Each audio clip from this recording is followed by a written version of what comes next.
welcome to Smell the Coffee on this beautiful Wednesday morning. You're joined by Diana Master and Glenora Shapura. How you doing, baby girl? Me, I'm angry. You're angry. I am angry. Aww. I called you yesterday. I texted you, yes. I think, and I was just like, okay, so I'm not a soccer person. A what? A football fan. Yeah. Thank you. Soccer is where? Is it America? Americans call it soccer. Okay, the rest of the world says football. The rest of Okay, something like that. So you see, I'm still new to the football game. Yes. Somebody at the gym was like, "Oh, what team are you supporting?" And I'm just like, I actually don't even know this. I'm just a girl. And it's like, no, tonight it's France versus Spain. Yeah. And I'm just like, oh, I'm learning French, so I'm supporting France. And then it was a whole thing of like, we're a gang supporting France. And now I'm just like, guys, never again. Les Imbattables were battabled yesterday. Like, it's, you know almost what Les Imbattables mean. Les Imbattables? There's a matabla? Les Imbattables. I actually don't know that. The unbeatable. Oh. Les Imbattables. Now, unfortunately, Les Imbattables were battabled, guys. They became beatable. Like, they were, like yesterday's game, I'm sorry. I actually found it boring to watch. It was so boring. There was no action. It's not what you would expect in a semi-final. Yeah. Like, I was like, what is this? What is happening? The minute Saliba got off, I said, defense is done. It feels okay. like the whole It's of it fine. was out, though, I have to say. To watch the game? Yes. Because I was at the gym quite late, but I know it started at 9. Yes, it started at 9. So I was from that 8 to 9 slot in the gym. And then you could see, like, already from 8:30, the people were starting to leave because they're like, I need to get there. I was really expecting something phenomenal. I was expecting action. I was even expecting probably not even extra time. I was thinking it was going to go to penalties. Yeah. Same. But Les Imbattables were battabled yesterday. And I was so shocked. I was like, Spain. Oh, okay. And they served us the Killian special. So for those of you that don't know what the Killian special is, let's take a look at what the Killian special is. I start to learn how to cook. What's the Mbappe special? For example, nothing. For the moment, nothing, but I try to be better. So like I'm saying, Les Imbattables served us the Killian special. And you know what's pissing me off? I was promised a hat trick. By who? Support France, you will get a hat trick from Mbappe. Dictator Mbappe yesterday, I don't know what was going on. Somebody said, did you guys not eat? My African brothers, did you not eat before? They didn't feed the homeboy. They didn't feed the team. Because, do you know what? They were so lost yesterday. I don't even know what was happening. It's not how you know them. It's not how I know LeBlair. Because what is happening? Guys, I was so disappointed. I was so underwhelmed. That whole game was so underwhelming. Because the minute that the penalty, I was like, okay, no, this time. In the second one. And then Lamine Yamal came in with the third one. It was unfortunately offside. But I was like, it's Gates. When I saw that second one, I said, it's fine, colleagues. Let's just go sleep. It's over, guys. It's over. And I even said to my friend, you know what? At this point, the World Cup is done. Let's just give Argentina the title and we move on. And then somebody said to me, oh, no, hold on. But England is a strong team. And I said, but the way Infantino is moving, it's really giving. My friend calls Infantino Baba Messi. So do you know, in my mind, I genuinely thought it's going to be the World Cup final will be between Argentina and France. I literally just thought that because I was like, oh no, it's the semifinals. It's France against Spain and then England against yes, because they're arch rivals, right? And I was just like, oh. No, Chummy, France was like, you know what, I have other plans. Calls the FIFA president Messi's dad because she's like, the way this guy's moving. And honestly speaking, he's wheelchairing Messi to that. But then that's just the thing. I feel like Messi's just being Messi. Messi's just living his life. It's not my fault. I hear how much of a spectacle it will be if Do you get what I'm saying? He wins. Then it'll be his second World Cup. And his then- exit out of the, you know what I mean? I was so hurt for Didier Deschamps because I'm like, it's your last time, Chami. At least you should have gone to the final. Because the last World Cup, when I saw him, France was so devastated. Mbappe, what I remember when he was even going up to the Oh, not even podium, once. he was angry. And Macron is there like, Like, you did well, and he's just like, yeah. Dictator Mbappe failed yesterday. I don't know what happened. That was really and truly the Mbappe special. Yeah, nothing. Les imbattables. Nothing. Or battable. Well, but tablet, yeah, it is what it is. It is what it is. So now tonight it is. Who's playing tonight? I don't know. Anyway. We've lost interest. Chami, I dipped in small.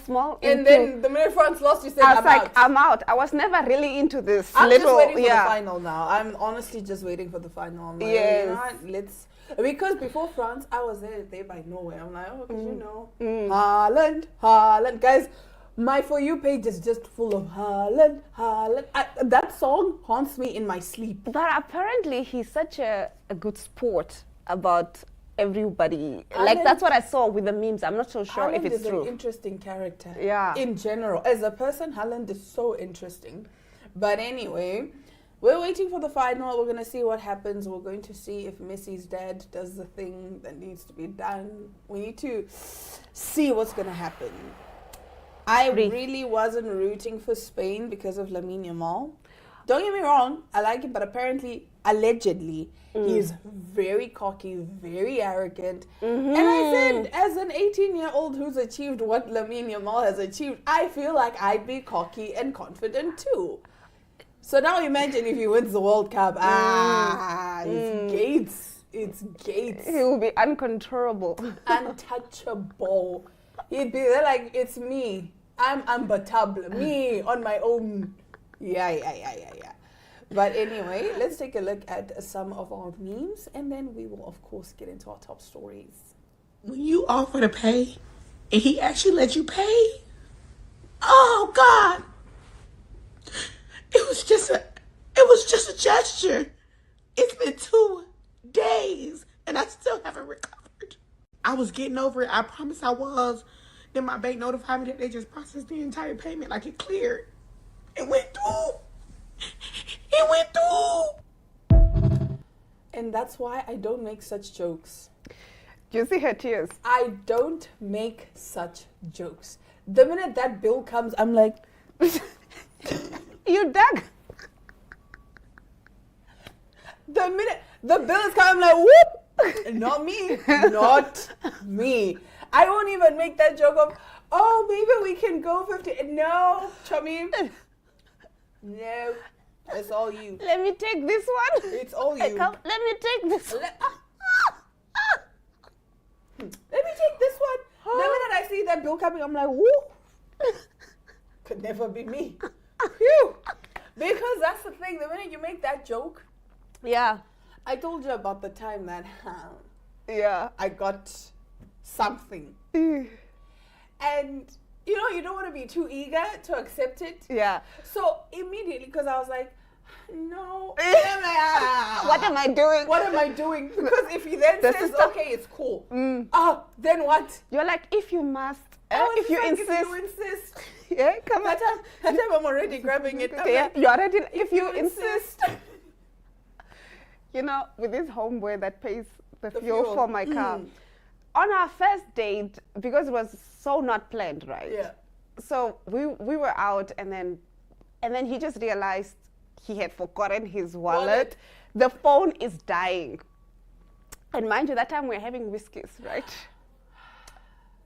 So, and then I was like, okay, you know what? Cool, I'll cover it. At that time, the heart is breaking. My heart, and then he's like, no, I swear to you, I know this looks like I will bad. refund you. I Yeah. swear to you, I'll refund you. I'm like, okay, I'll pay for it. You know where you are just like, whoo.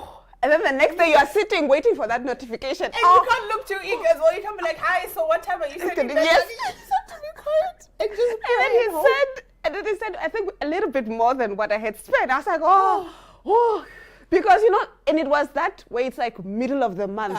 You know, you are down to your last 300. Yeah, you know what I mean? Like, you can last 1,000. You get what I'm saying? And the bill is like a 500 type of bill. Oh, I was just like, Tommy, I cannot survive. And you didn't want to look broke as well. No, I didn't want to look broke You don't and wanna say look broke. that, no, we need to find a way to charge your phone and what, or drive home and get your card. I was just like, no, it's fine. Just I'll keep cover on- it. Yeah, but But in my... this is the first rule, actually, when you go out on a date. Yeah. Have enough to at least cover your part of the bill. Don't ever go with nothing, because it's going to happen that you're going to need to, something is going to happen. Yeah, exactly. So at least if you have your own, you can be like, no, Chami, me, I'm going to cover for what I ate. I don't know about you, but... Exactly. And even when I go out, when I eat, I always buy things that are within my budget. So that just if something funny happens, I can pay for my shit. You understand? Because I don't understand this thing of you go out on a date. All of a sudden you're ordering caviar that you've never had in your life. Why are you doing that? You're ordering caviar just because Glenroy is paying. You yourself would not pay 5,000 for caviar. But just because Glenn is paying, you're like, you know what, I'm going to take advantage of Glenn. I don't understand. And I don't like it when I say, I'm going to take you out, and then you just decide that now you need a 3-course meal, you need 5 I need drinks. starters. I'm just like, I need cocktails. yeah. I only drink cocktails. Yeah, exactly. I'm just like, whoa. When somebody takes me out, especially if it's like a girlfriend, I'll see what she's drinking or what then I just match that. Do you get what I'm saying? Match the energy. And try to, you know, even if she's having like something extravagantly, really like, you know, a lot, like very expensive, I would opt for something. yeah, because I just don't feel, but unless we are really cool like that. Do you get what I'm saying? Where we've been through the thick of things and we have done this for each other several times. But if it's like still very new, try to really do the minimal. Not even just the minimum. I think just take what you would normally take if you were going out on your own. Anyways, you and I will talk for forever. On the other side of the break, we will get into our top stories.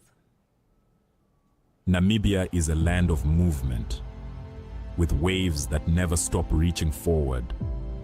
Here, adventure is not something we search for. It is something we are born into. In every corner of this country, creativity rises, from artists, from athletes, from dreamers. And when the world comes to explore Namibia, they discover something extraordinary. Because when sport moves people, creativity moves ideas, and tourism moves the world toward us.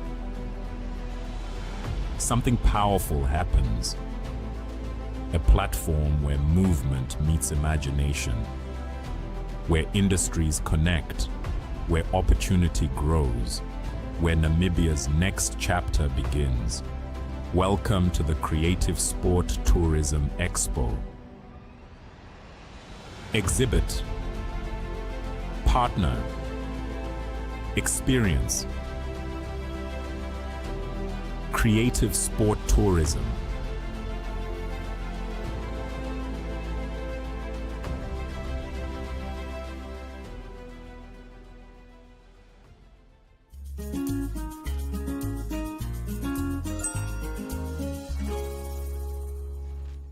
Starting off our top stories, a Malaysian minister has become the butt of jokes for claiming that work stress can turn people gay, as continued government intervention of what it describes as sexually deviant behavior piles pressure on the country's lesbian, gay, bisexual, transgender and queer community.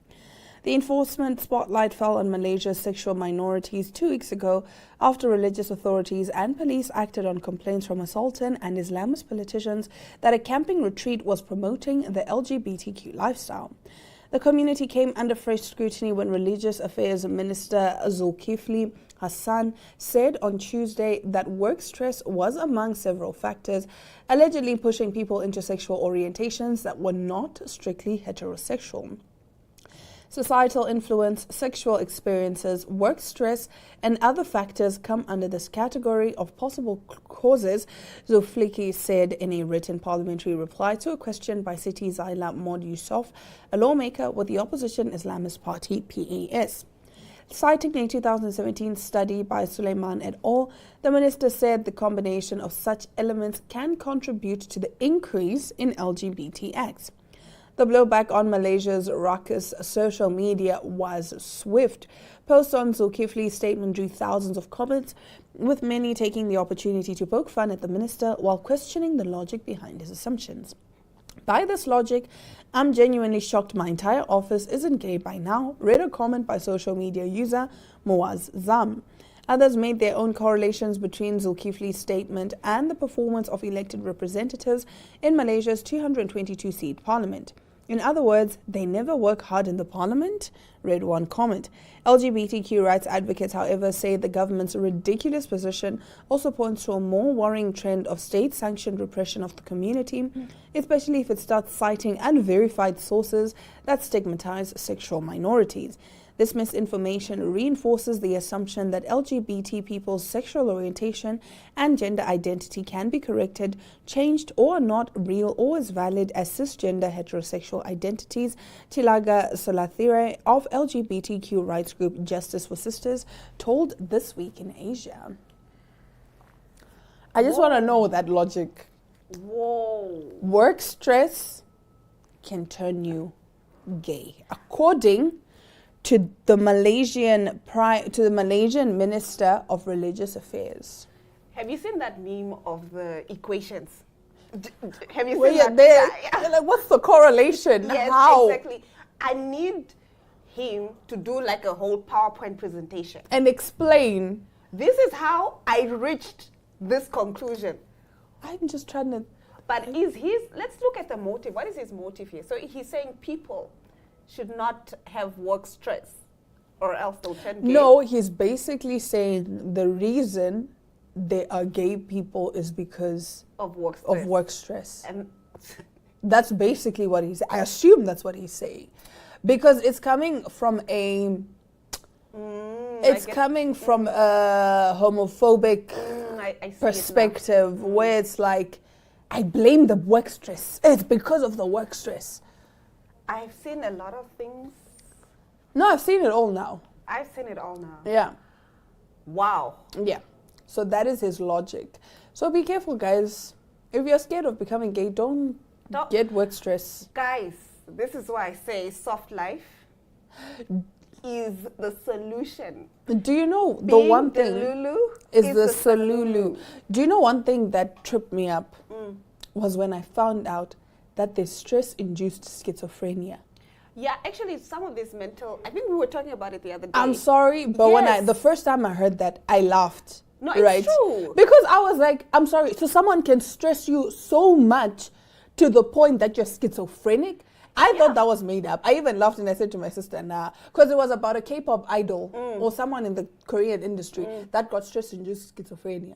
No, it's a thing. Like even with like you're in a toxic work environment and then you're on antidepressants, then you leave, and then you're like, oh, Chami, I was not depressed. It was you. It was It was you. So my friend told me this, and now I look at everything in that lens. She's like, sometimes you are not really having, because you think like, oh, I have anxiety, I'm depressed, whatnot, and then sometimes you're just in a stressful environment. And you don't even realize it. Yes, and it's unhealthy for you. So You know now how I also realized when my teeth are constantly clenched. oh, yeah, your jaw, like You're relax your clenching your jaw. jaw. Anyways, we do have another story. So this one is very interesting. It's about a dolphin named Kelly who is running her own empire. Oh. Let's take a look. Scientists thought they were training dolphins to collect trash, but they accidentally taught one how to run a mafia-style criminal enterprise. Trainers at the Institute for Marine Mammal Studies had dolphins keep their pool clean by giving them fish every time they brought litter to them. But a genius dolphin named Kelly noticed a flaw. She was paid per piece of trash, not by the size. So she would hide large pieces of trash under a rock and tear off smaller pieces when she wanted a snack. But then she really escalated things. After a seagull landed in her pool, she brought it to her trainers, was rewarded with a massive pile of fish, and realized birds were a high-yield investment. So she started using her own fish as bait to lure more birds in and catch them for a bigger payday. But the craziest part is that she didn't keep it a secret. Kelly taught her calves the hustle. They taught the rest of the pod, and seagull baiting became a practice among every dolphin in the facility. Trainers wanted a cleaner pool, but Kelly wanted an empire. Kelly wanted an empire. This is insane. This is insane. I was just like, wait, what do you mean? It's the fact that you go hide bigger pieces of trash. And then just tear small. So she didn't even need to like clean the rest of the pool because they were trying to like clean the pool for us. Kelly's like, nah, I'm chilling. Yeah. I'm chilling. I will get rewarded anyways for the piece. But that is so smart. That is so smart. This is why they say dolphins are incredibly intelligent. They do actually say, like, dolphins are like... are among the most intelligent. I think they might be my creatures they are. favorite. Me too. You know what I mean? I think I love need to get dolphins. something dolphin related, a keychain. And they or say if a dolphin, if its fin touches your belly and you're pregnant, it's good luck. Oh. I told you about the time my sister and the whole family, we traveled because my sister was pregnant, and she said, I need to go. I need the dolphin. Yeah, I need the dolphin to. I need its fin to rub on my belly. I don't know where she read it, guys. This is not backed by science. I don't know where this girl read it, but maybe it was just an excuse. It's giving the baby's craving a trip to Paris. Exactly. That's what it's giving. But anyway, thanks to her, we managed to go see dolphins and all of that. But then when we got there, the trainer said, no, they will not allow it because they don't know. Like, they're a bit unpredictable. So they could come with too much force or pressure. So, Like, it's like, me, I want to take the risk. I don't care. well, I know, I trust this. I trust them. Dolphins will trust never this hurt me. experience. Yeah, they'll never They're hurt so me. Other people sweet. maybe, but not me. They're so sweet. I'm the type, I'm so delusional. I'm the type, you know, when you see like a wild animal, with me. We made a connection. But I was that kid actually, to be fair, because I grew up Okay. at the farm. So I was this kid that would like tame sort of like, you know, unruly animals or what have you. That sister of mine, when she was a baby, the one day they found her playing with a snake in the garden. She was literally just sitting there, and the snake was around her, and they were just chilling. Yeah. And then the one older man, he said, don't do anything to frazzle the snake, because then in that moment, the snake will feel like it's under attack, and it'll attack the child. Yeah, it was so smart to do that. It was very smart to do that. And do you know, right now, my sister cannot stand snakes, like just the thought of a snake. And so when my mom told her, like, I know you, when did this happen? You were there playing with snakes as a baby. She's like, what? Yeah. That is so What? crazy though. That's actually really, but that's also the thing about children. Apparently it's almost like their heightened senses. Their heightened senses, they're intuition. pure. Yes. They just come from earth, from heaven most. So they're still that's pure. why the snake did, because it didn't feel any threat. There was no threat. And she also didn't see. As a threat. Yeah. So it was like, oh, who are you? I'm so curious There's one about you. kid on Instagram. That kid is just constantly catching snakes with his hands. Literally just. So the one time, they said, oh, what's hiding under your shirt? And he opens his shirt, and like 4 or 5 snakes just casually fell out of his t-shirt. If you are the mother. I was like, I want boys. I'll throw you away. I actually want a boy, but then that's the thing with boys. You know what I mean? Exactly. They come with that. Like, You'll be like, Mom, look. You're like, look what? Oh, look what? Take it out. you're there screaming the whole. My nephews would do that with things like crickets because they know I don't like these things. Yes. They come like, Auntie Diana, look. I'm like, no, man, I don't want. But anyway, that does bring us to the end of today's episode of Salted Coffee. Thank you so much for joining us this beautiful Wednesday morning. We'll catch you guys again tomorrow. Same time, same place. Ciao.